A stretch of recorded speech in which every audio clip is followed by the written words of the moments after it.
Hi everyone, I'm here with my friend Grace and she's at my house today. She's going to talk a little bit about deliveries and her experience breastfeeding. She's on her third pregnancy and she's been breastfeeding for 4 years straight. So without further ado, tell us a little bit about yourself. Sure, my husband and I were high school best friends and college sweethearts.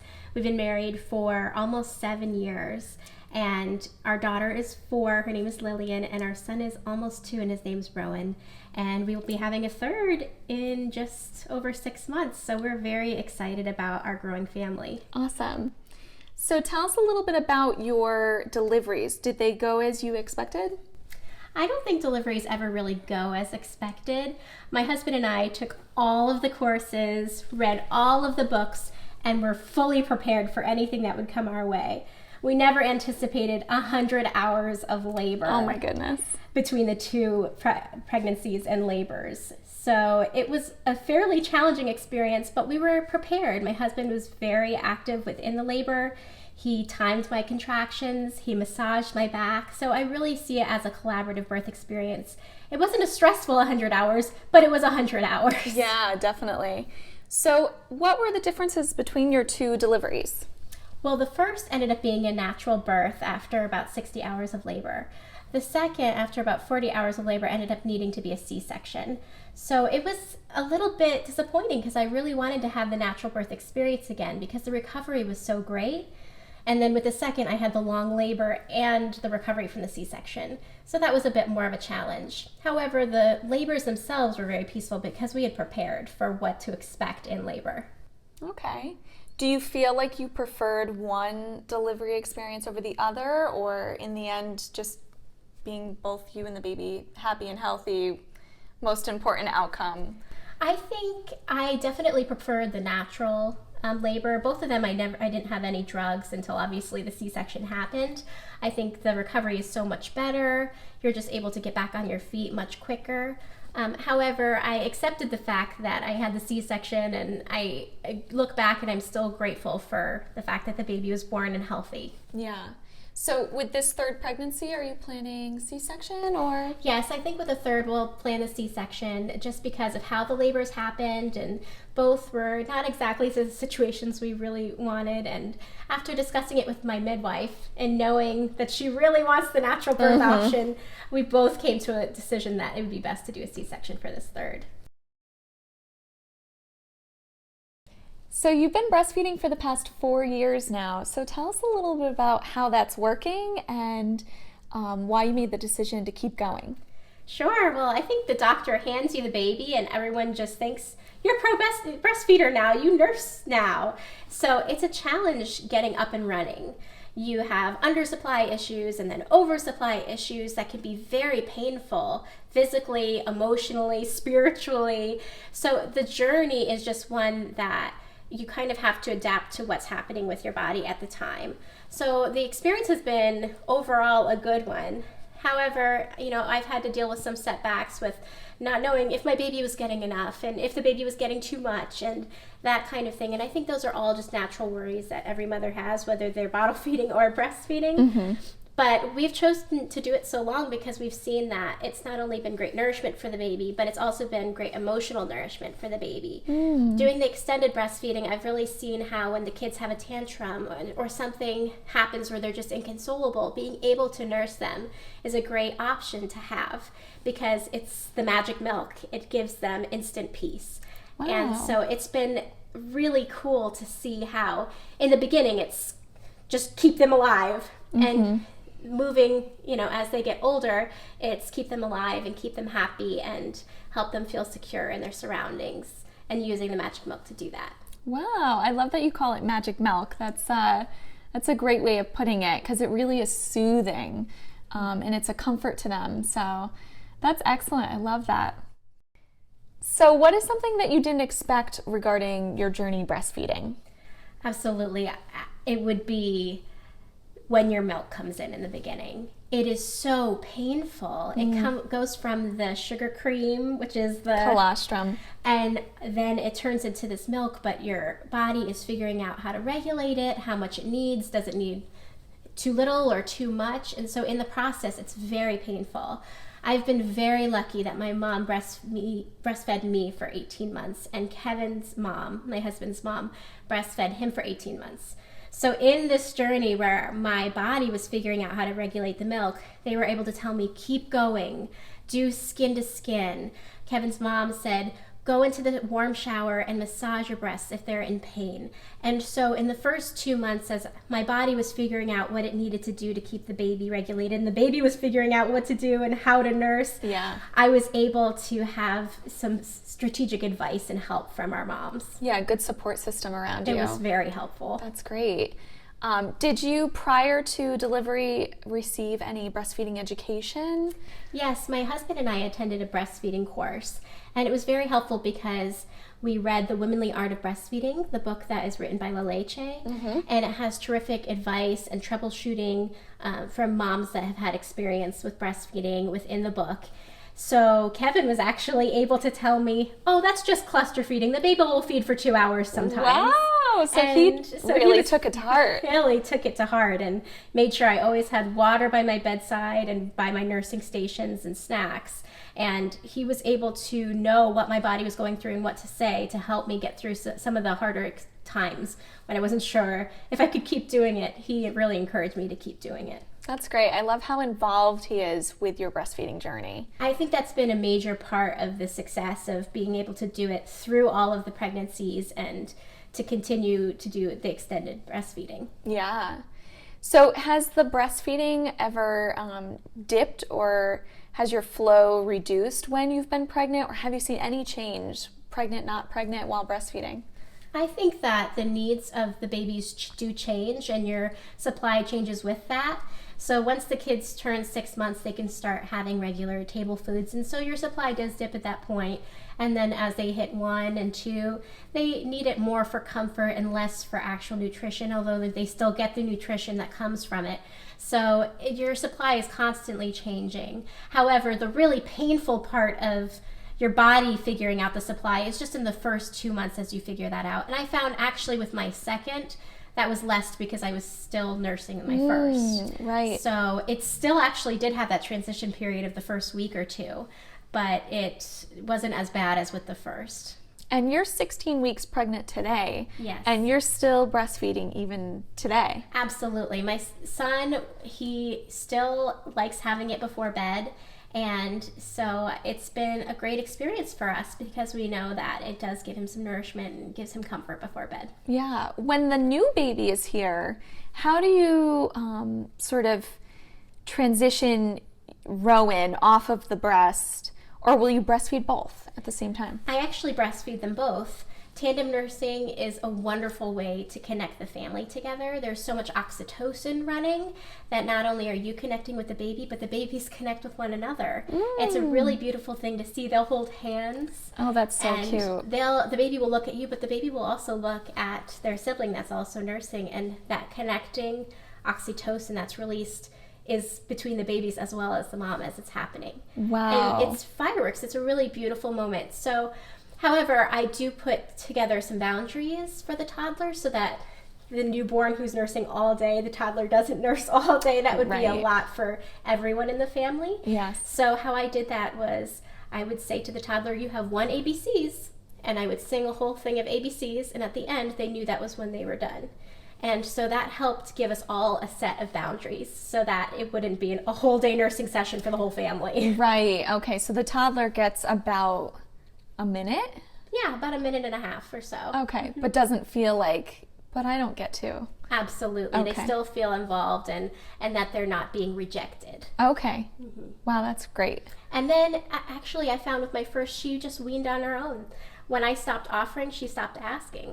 So in that experience, it was a very natural weaning process, and I never had to worry about cutting her off entirely or rejecting her when she wanted to nurse. Wow, that's great. I'm really hoping that's the same with my second, which I do think it is because he's a typical middle child. Okay. Very much a peacemaker and wanting everyone to be happy, and I could see him doing the same, just gradually weaning. Fantastic. So if you could go back in time, is there one thing that you wish you could tell yourself or that you wish you knew? I wish I knew that breastfeeding really is a two for tango ordeal. You are learning how to nurse, and the baby is learning how to nurse as well. It's not all about what you do and about what the baby does. It's about working together. It's like a dance. And I really wish that I knew that, because sometimes I would get down on myself. Am I making enough milk? Is the baby eating enough? Is the baby eating productively enough? But what I really needed to do was just trust the process and trust our bodies. Just you do that skin to skin and really hope for the best, because the baby did get enough. And I've seen these two beautiful children be raised on breast milk and do just fine without any type of supplement. So you just have to trust your body and trust the process. And of course, if your doctor tells you that you can't, you also have to trust that as well. But I strongly recommend also always seeing a lactation consultant for any baby that you have. Even with my second, after nursing for almost 3 years, I saw a lactation consultant, and they taught me so much, even in our 1 to 2 hour consultation. Even though I was technically a pro, it's different for every baby. The experience is different. They'll latch different. They'll need different things. So it's important to seek professionals for help whenever you need it. And a hospital will always have one available for you right after the baby's born to help you out. That's right. That's fantastic. Great. So one more thing would be, is there anything that you would recommend for a new mom? Any like device or book or a pillow or like really any item? Would you recommend anything? Well, I strongly recommend that a new mom get the Womanly Art of Breastfeeding book. It has terrific advice on breastfeeding and baby sleeping and troubleshooting advice in general and for the first 2 years. And I just found that book to be very helpful. Also, in terms of labor, the Husband Coach Childbirth book was very helpful for my husband and I. And just to seek out advice from people who are knowledgeable on the topic. Is there anything you heard about breastfeeding that you found not to be true? Absolutely. People all the time would say, don't be a pacifier for your baby. However, when you are a pacifier for your baby, it helps not only regulate your milk, but it gives the baby the security it needs so that it's not a crying baby later when they're toddlers. So they feel that security early enough in life that they're not going to be insecure later in life. And so I strongly recommend to be a pacifier for your baby. Wow. If you can pacify anything in this world, it's a crazy world. Pacify something. Pacify your baby. Later in life, they're going to go through school, they're going to go through high school, they're going to go through college, and life's going to be hard, and you won't be able to give them milk to make it all better. Right. So give them that milk while it makes everything better. Okay. So that's great. That's like the least we can do for the first year of life. Is just give that baby the comfort it needs through your milk. That makes sense. I had one other question, which is, if you're pacifying the baby and you're feeding 2 children, how do you do it all? Like, how do you get through, how do you keep your house clean, and how do you cook dinners? How do you do it? It's funny because in the first couple months, I don't think you even care about a clean house, but it's also something that you really need help with from other people. Moms and I have got together and we would clean each other's houses, which helped a lot, and take turns cleaning each other's houses. Obviously, my husband took on a little bit extra in the beginning when I was nursing quite a bit, and we are really a team when it comes to housework. And so I think it's just not worrying about all the little stuff in terms of keeping your house clean, but just keeping your family happy. Because you can always keep your house clean later in life, but you can never take back those years in the early time where you have just so much time together, where you can really build what your family's going to look like. Do you at all, do you wear a wrap or a soli or anything like that to hold your babies, maybe to do stuff while you're breastfeeding? Absolutely. I wrap the kids all the time. I use Techni wraps or just a Bjorn. And I also nurse while they're in the wrap. I've been nursing long enough that I figured out how to wrap them and nurse them while I'm doing things. Wow. So I absolutely believe that baby wearing is very helpful in those early years to get other things done. Do you have any parting advice for the new mom? I just want to tell them that They don't have to worry because your baby tells you what you really need. And so if you just listen to the baby will say, I'm hungry, I need a diaper change, I want to go to bed now. You don't have to worry about directing a great orchestra here. The baby is going to help you with it all. Sorry, it wasn't a really good answer. That's great. That's great. So just to wrap up, what I'm hearing Grace say is that it's really important to have your husband involved, to do some great breastfeeding education before, during, and after the baby is here, and also to reach out into your community. There usually is a La Leche League meetups for new moms where they can actually meet people in their local area and breastfeed together. And I think to listen to your heart and to really just listen to the baby and their feeding cues and what they're asking of you, and to trust your body that it will be able to produce the milk that your baby needs. So thank you so much for coming, Grace. Thank you for having me. Thanks. A little behind the scenes, I turned the camera off, but then Grace had so many more things to say. So I wanted you to tell us a little bit about the scariness that you experienced in your first and maybe even your second delivery, and how you sort of overcame that, and pretty much everything that we've been talking about the last 2 minutes. Absolutely. So with my first, she came out naturally, but she had what they call shoulder dystocia, where they had to break her shoulders to get her out. And they were actually able to put her shoulders back so her shoulders were not broken. Wow. However, it's a very, very dangerous situation.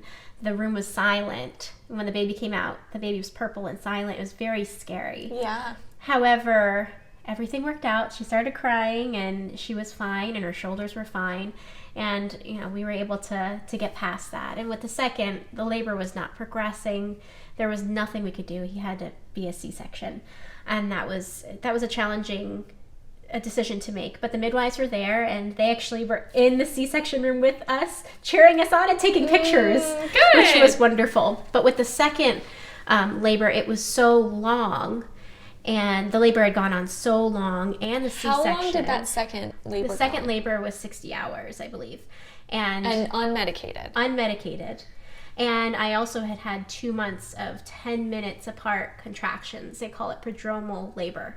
So for 2 months I had labor, and then I had 60 hours of labor and the C-section after that. So between all of the recovery from the natural birth and recovering from also the C-section, it was very painful. And I experienced some postpartum because of that, which was a real challenge for me as I was adjusting to having two and taking care of the family. So when you say postpartum, you're saying you had a little postpartum depression. Yes. How did that feel for you? When did it start? So it really was, it felt like anxiety. I just felt very sad. I would randomly cry. I would hear a siren and I would cry because of the thought of someone being hurt somewhere. Okay. And a hard time sleeping. So I went right away to a counselor, and what we realized is I wasn't breathing. So she gave me breathing exercises to do every day. So that breathing exercises helped so much with the postpartum depression and the sadness. When I started feeling anxiety, I would count back by 16 from 100 to get myself regrounded and do my breathing exercises. And that helped so much. And then when I could start working out, then that kind of took the place of the breathing exercises. I was able to go and get my endorphins up again. And that helped me kind of get through the end of that. But it was a very scary experience, I think, for everybody.